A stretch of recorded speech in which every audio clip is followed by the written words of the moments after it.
한번 따라해 보세요. 절대 긍정, 절대 감사. 할렐루야. 우리가 무슨 일을 만나든 어떤 상황에 처해 있든지 간에 하나님이 우리와 함께 하시잖아요. 그러니까 우리는 절대 긍정할 수밖에 없는 거예요. 하나님이 행하시는 모든 일들 이해가 되지 않아도 하나님의 섭리가 있지 않겠어요? 할렐루야. 그래서 부정하지 말고 긍정하는 성도들이 되시길 바라고, 그렇다고 한다면 우리의 삶에는 불평과 원망보다는 감사가 본물처럼 터져나오는 삶을 살게 될 겁니다. 하나님 감사합니다. 한번 따라해 보세요. 하나님 감사합니다. 이 밤도 함께 하시니 감사합니다. 이 밤이 기적의 밤이 될 줄로 믿습니다. 여러분, 중요한 거는요, 우리가 입술로 고백하고 선포하고 말하고 나가면요, 그대로 역사하시는 거예요. 여러분 꼭 기억하세요. 그래서 우리가 어떤 말을 주로 하고 사느냐가 우리의 운명을 결정해요. 언제나 남다른 삶을 살아가는 사람들을 보면 벌써 말이 달라요. 말이 달라요. 여러분의 언어가 믿음의 언어로 변화되어지는 축복이 있게 되기를 간절히 바랍니다. 오늘 시편 134편 1절로 3절인데 인생의 어두운 밤에 라고 하는 제목을 가지고 잠시 말씀을 나누고 기도하는 밤이 되기를 원합니다. 이 청교도의 영성의 빛에서 보면 오늘 이 땅을 살아가는 우리 삶은 순례의 여정길이에요. 필그림 플레이스라고 이렇게 말을 하죠. 번향을 향하여 나가는 이 순례의 여정길에 오늘 우리가 자리하고 있다라고 하는 거예요.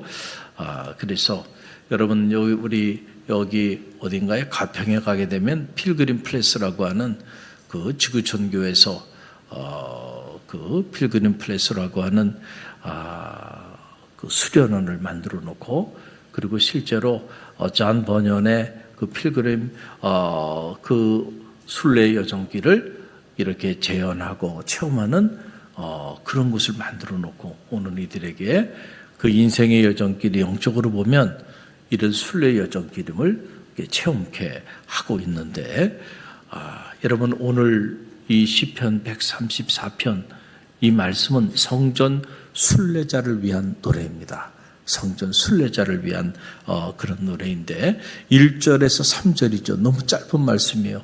그러나 이 짧은 말씀 속에 순례 여정길을 지나는 우리 인생들이 어떻게 이 순례 여정길을 지나야 할까?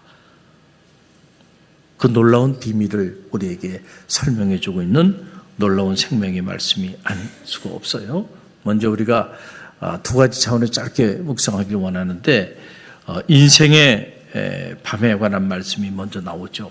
그게 이제 1절에 관한 말씀이에요. 1절 우리 함께 읽어봅니다. 보라, 밤에 여호와의 성전에 서 있는 여호와의 모든 종들아 여호와를 송축하라 그랬어요. 여기서 이 밤에라고 하는 시제가 등장하는데, 밤에라고 하는 것은, 이 밤이라고 하는 것은 물론 시간적인 의미에서의 밤일 수 있습니다.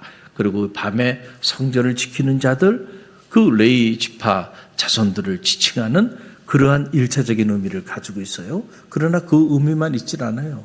우리가 성경을 자세히 읽어보면 성경에 밤의 노래들이 많이 나옵니다. 그 밤은 인생의 어두운 밤, 다시 말하면 우리 인생의 그 고난의 어두운 터널을 지날 때, 그때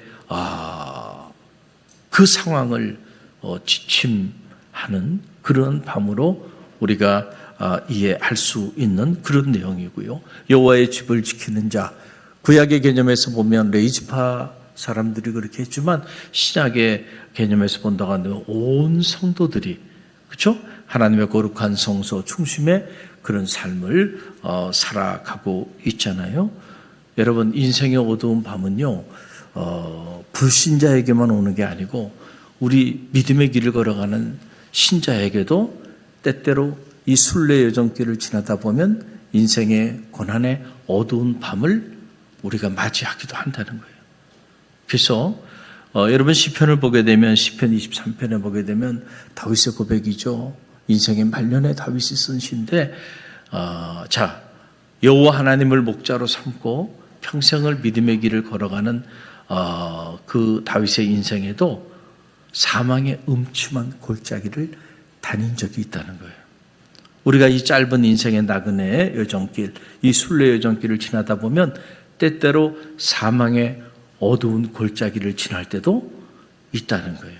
자녀의 문제 때문에, 때로는 건강의 문제 때문에, 또는 사업의 문제 때문에, 때로는 경제적인 문제 때문에, 때로는 인간관계의 문제 때문에, 이런저런 우리 힘으로 감당할 수 없는 그런 삶의 문제 때문에 우리는 때때로 인생의 고난의 어두운 밤을 지나기도 한다는 거예요. 마치 여러분 항해를 하다 보면은 인생을 항해에 비유도 하는데, 언제나 햇볕이 쨍쨍 내리치고 그리고 편안한 바다가 전개되는 게 아니죠. 때로는 비바람이 몰아치고 때로는 폭풍우가 몰아칠 때도 있는 거예요. 우리 인생에도 그렇다라고 하네요. 그래서 다윗의 인생에도 그런 어두운 고난의 숱한 밤들이 그 인생에도 있었다. 요셉의 인생에도 마찬가지. 믿음의 길을 가는 성도들이 다 이 인생의 어두운 고난의 그 밤을 체험하지 않은 게 아니고요. 어떻게 보면 그 고난의 어두운 밤을 뚫고 하나님과 사람 앞에 정결하게 쓰임받는 그런 인물들의 이야기, 우리 기독교 경전을 펼쳐서 들여다보면 온통 그런 이야기들로 가득 차 있는 걸 봐요. 요셉이 하나님 앞에 꿈을 꾸게 되고 하나님이 주신 그 비전을 가슴에 품는 순간부터 그런 인생의 어두운 고난의 밤 속으로 던져지잖아요. 형들이 시기하고 질투해서 그를 감옥에 구렁텅이에 집어넣고 인신매매를 하고, 그래서 10년 동안 중노동하고 3년 동안 감옥 생활을 하고요. 그걸 요셉이 그 인생의 어두운 밤을 맞이했지만 그 인생의 어두운 밤을 요셉은 잘 뚫고 그리고 하나님과 사람 앞에 존귀한 인물로 역사의 무대에 쓰임받게 된 이야기, 우리는 창세기를 통해서 읽게 되는 거예요. 인생의 순례 여정길을 지나다 보면 우리들에게도 이렇게 수없이 많은 어두운 고난의 밤을 맞이하게도 되는데, 중요한 거는요, 상황이 아니라 자세입니다. 한번 따라해보세요. 상황이 아니라 자세입니다. 이게 무슨 말이냐면, 내게 주어진 인생의 어두운 밤이라고 하는 이 상황이 중요한 게 아니라 그 상황을 대하는 내 삶의 자세가 중요하다는 거예요. 언제나 그게 중요합니다. 누구나 똑같이 인생의 어두운 밤을 지나기도 해요. 그러나 어떤 사람은 그 인생의 어두운 밤 때문에 그 사람의 인생의 별이 빛나게 돼. 여러분, 별이 빛나는 거는요, 이 어두운 밤 때문에 별이 빛나는 거 아닙니까? 그래서 고난의 어두운 밤이 내 인생의 별이 빛나게 하는 배경이 된다는 거예요. 할렐루야. 그런데 우리가 똑같은 밤을 맞이하더라도 우리가 어떤 자세로 내 인생의 어두운 고난의 밤을 맞이하냐에 따라서 내 인생의 별이 그것 때문에 빛날 수도 있고 반대로 그것 때문에 사라져버릴 수도 있다라고 하는, 중요한 거는 내게 주어진 상황이 아니고 그 상황에 대처하고 있는 나의 삶의 자세예요. 내가 어떤 자세로 내 인생의 어두운 밤을, 이 고난의 밤을 맞이하느냐, 그거에 따라 우리 인생의 별은 달라질 수 있다라고 하는 거예요. 제가 한 사람을 여러분에게 짧게 소개해 드리고자 합니다. 그 아버지는 지방에 유력한 의사였어요. 어머니는 문학적 소양이 뛰어난 여인이었습니다. 그래서 태어날 때는 참 유복한 가정에서 태어났어요. 그런데 그가 어릴 때 그만 부모님이 다 세상을 떠나버리고 말아요. 그러니까 태어날 때는 괜찮았는데 안타깝게도 부모님이 다 일찍 세상을 떠나고 나니까 그냥 고아가 된 겁니다. 그래서 제대로 공부도 하지 못하고요. 그리고 숙부집에서 이렇게 허드렛 일을 하다가, 그리고는 텍사스로 그가 이주를 하게 됐는데, 그곳에 가서 할 일이 없으니까 지금으로 말하면 이제 막노동을 하면서 사는 거예요.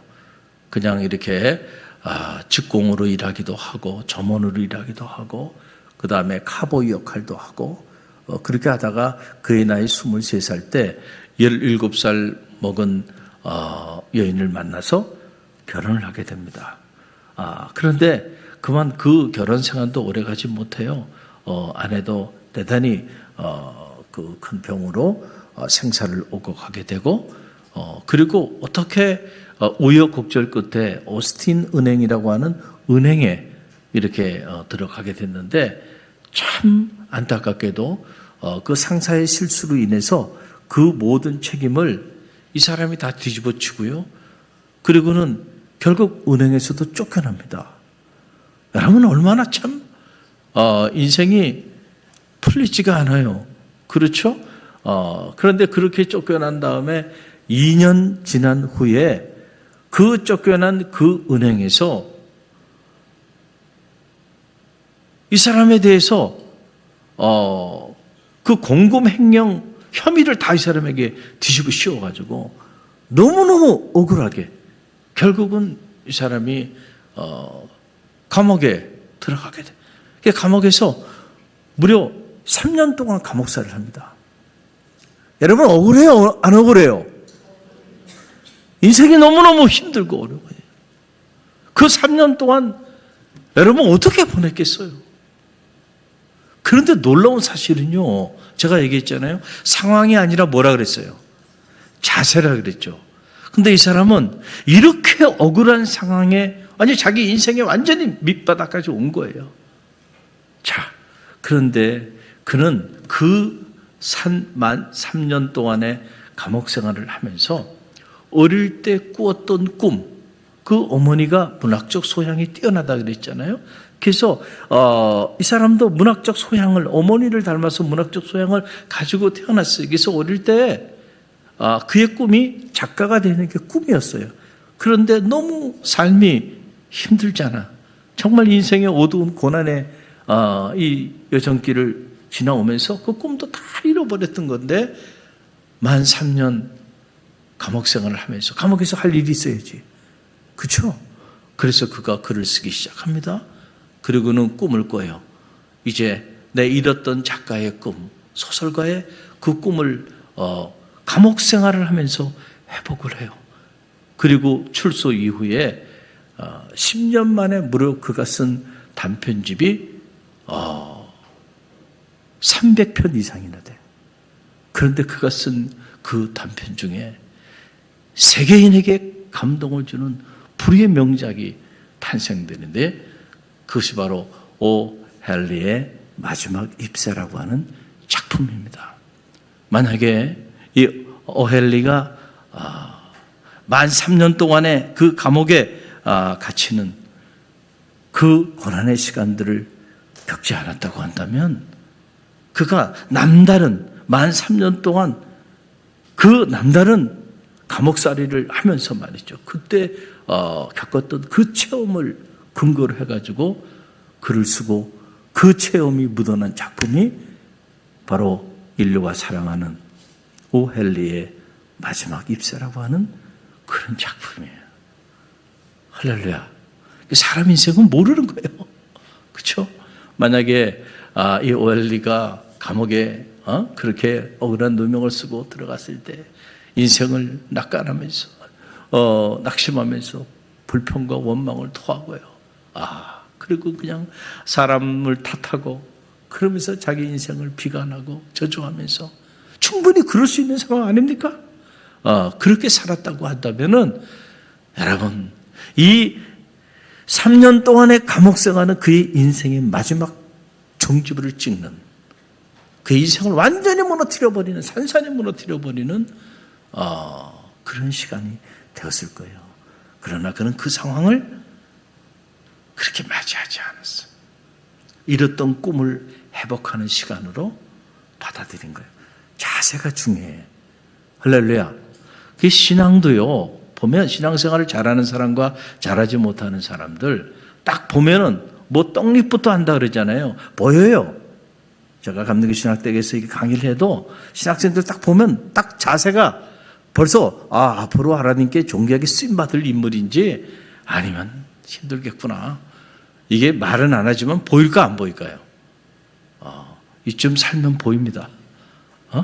딱 보여. 벌써 떡잎부터 보인다고요.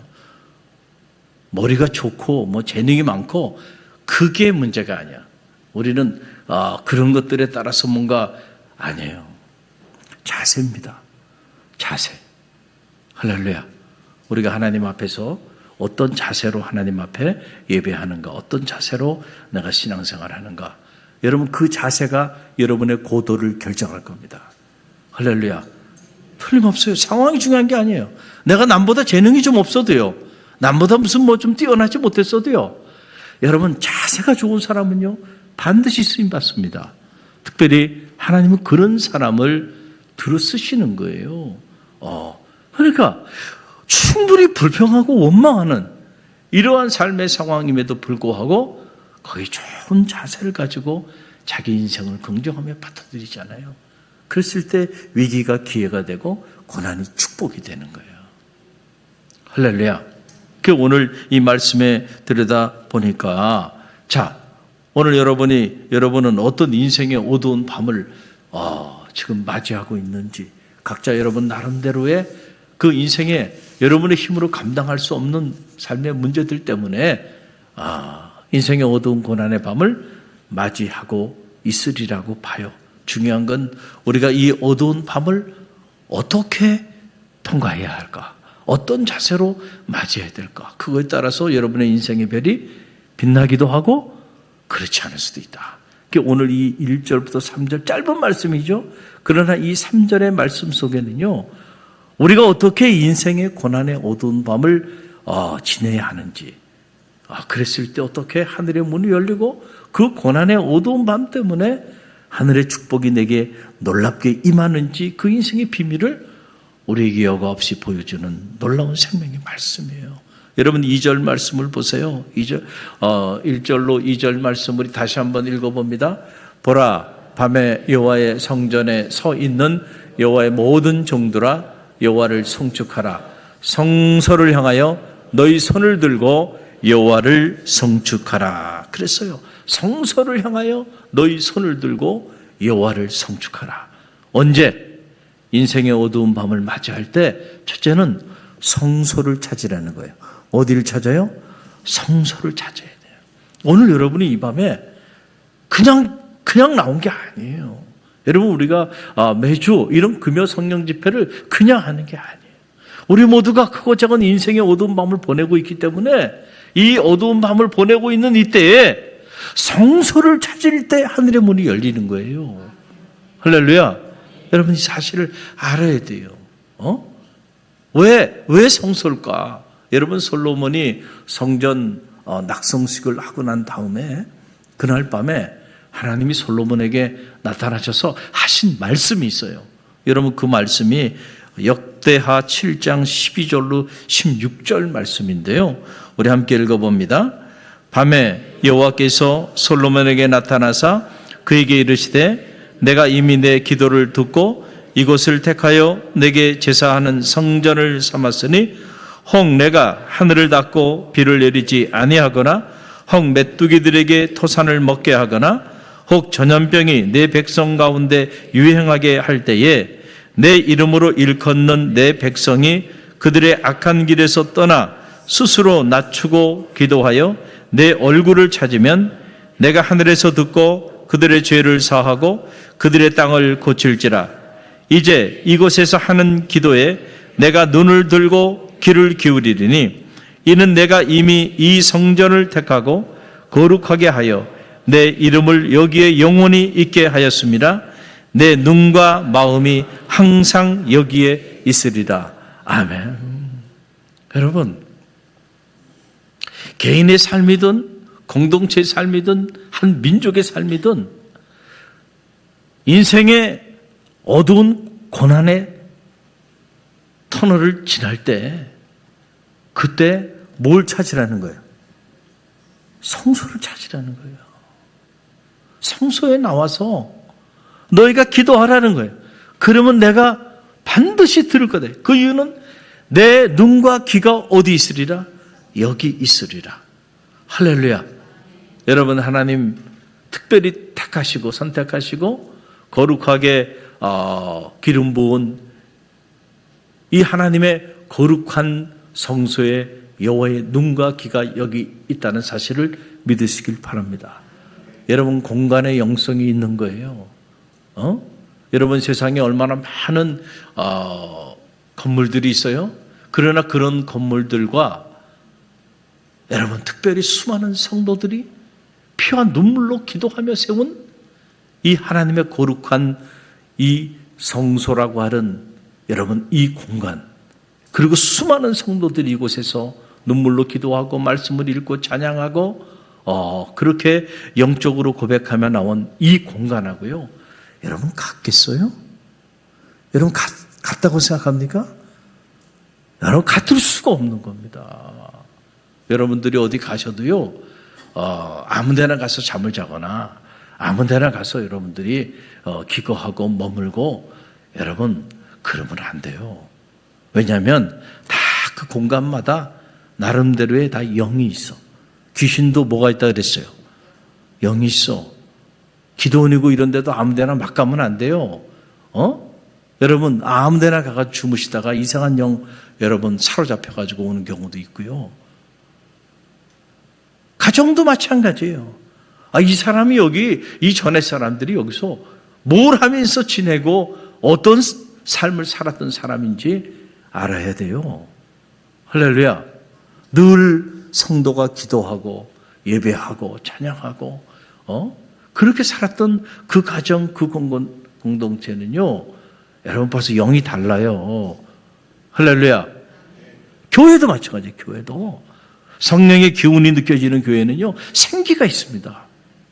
그런데 이 성령의 기운이 싹 다 사라져버린 교회는요, 싸늘하고요, 성도들의 얼굴에 생기가 없어. 할렐루야. 여러분, 하나님께서 이 성소에 내 눈과 귀가 여기 있으리라. 그러니까 너희가 혹시라도 내가 하늘의 문을 닫고 비를 내리지 않는다는 게 무슨 말이에요? 가뭄이 오게 된다는 거예요. 그래서 너희가 이 가뭄으로 인해서 기근으로 어려움을 겪게 되거나 아니면 메뚜기 떼 때문에 너희가 추수한 모든 것들을 다 잃어버리거나 아니면 전염병이 나들어서 이 코로나 팬데믹처럼 이 전염병이 나들어가지고 너희가 이 사망의 어두운 골짜기를 지나게 될 때, 그때 너희는 성소에 나와서 내게 기도하라는 거예요. 그러면 내가 내 눈과 귀가 여기 있으리라. 할렐루야. 여러분, 소나기가 올 때 피할 곳이 있는 사람이 행복한 사람이에요. 여러분의 인생의 소나기를 맞이할 때 피할 곳이 있어야 되잖아요. 이 여호와의 성소가 여러분의 인생의 피난처가 되신다는 사실을 꼭 기억하시길 바랍니다.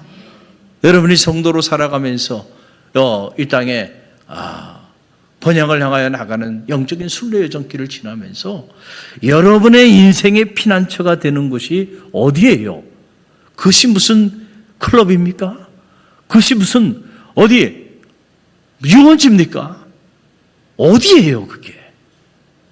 주님 피로 값주고 사신 성도들의 눈물과 피와 땀이, 그래서 하나님께서 이것을 거룩히 성별하시고 오늘도 이곳에 여호와의 귀와 눈이 머물고 있는 성소가 아닙니까?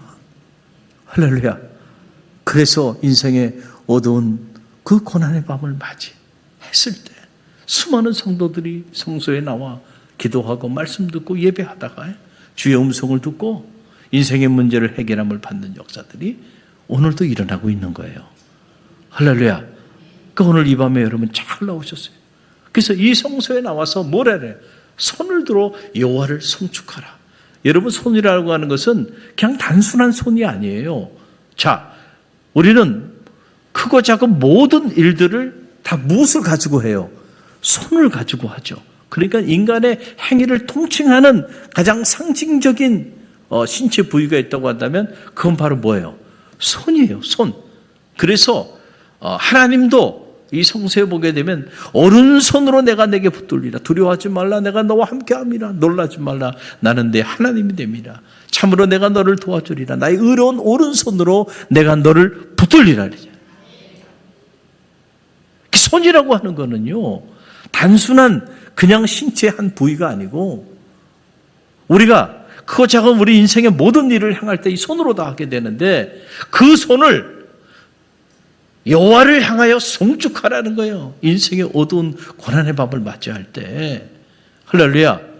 그럴 때 그 어두운 밤이 여러분의 인생의 별을 빛나게 하는 배경이 될 거다는 거예요. 할렐루야. 오늘 여러분의 손이 어디 있습니까? 여러분의 손이 어디를 향하고 있어요? 여호와 하나님을 바라라라고 하는 말이 뭐예요? Put your hope in the Lord. 너의 희망을 여호와께 두라는 거예요. 허탄한 곳에 희망을 두고 살지 말고요. 인생의 희망을 두거나 여러분이 가지고 있는 어떤 재산이나 물질이나 어떤 세상의 희망을 두고 살지 말고요. 여호와 하나님 앞에 희망을 두고 내 손을 무슨 일을 만나고 어떤 상황이 있든지 간에 여호와 하나님을 송축하며 나가봐. 성소에서 그럼 어떤 일이 너희 인생에 나타나게 되는지 그 결과가 3절의 말씀인데요. 자, 3절 말씀 우리 함께 봅니다. 3절 함께 읽습니다. 천지를 지으신 여호와께서 시온에서 내게 복을 주실지어다. 아멘. 결론이에요. 인생의 어두운 밤을 맞이할 때 어떻게 하라고요? 뭐를 찾아요? 성소를 찾으라는 거예요. 할렐루야. 그리고 그 성소에서 여러분의 손을 여호와를 향하여 송축하라는 거예요. 할렐루야. 그럴 때 천지를 지으신 여호와 하나님께서 내게 무엇을 주시리라는 거예요? 복을 주시리라. 그러니까 여러분, 오히려요, 내가 위기를 맞이했는데 이 위기 가운데서 성소를 찾아 손을 들어 여호와께 기도하며 나갔더니 위기가 기회가 됐어.